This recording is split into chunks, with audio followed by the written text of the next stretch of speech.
അങ്ങനെ ഞങ്ങളിങ്ങനെ ഭൂട്ടാനിൽ വന്നപ്പം ഹാനോക്കിനൊരാഗ്രഹം ടാറ്റു അടിക്കണം.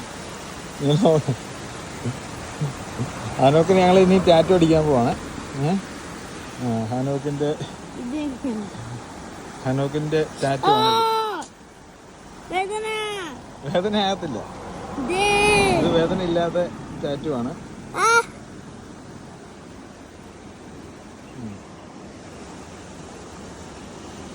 വേദന ഇല്ലാത്ത ടാറ്റു ആണ്. കുഞ്ഞ് ടാറ്റു വന്നു.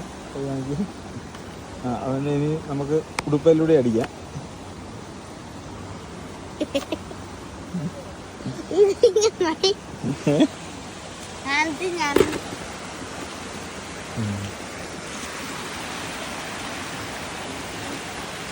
ഇത് പണ്ട് നമ്മുടെ നാട്ടിലൊക്കെ ഉള്ള സമയത്ത് കുഞ്ഞിലെ സ്ഥിരമായിട്ട് ഇങ്ങനെ പഠിച്ച് കയ്യിലിങ്ങനെ പൊട്ടിക്കുന്ന ടാറ്റു ആയിരുന്നു.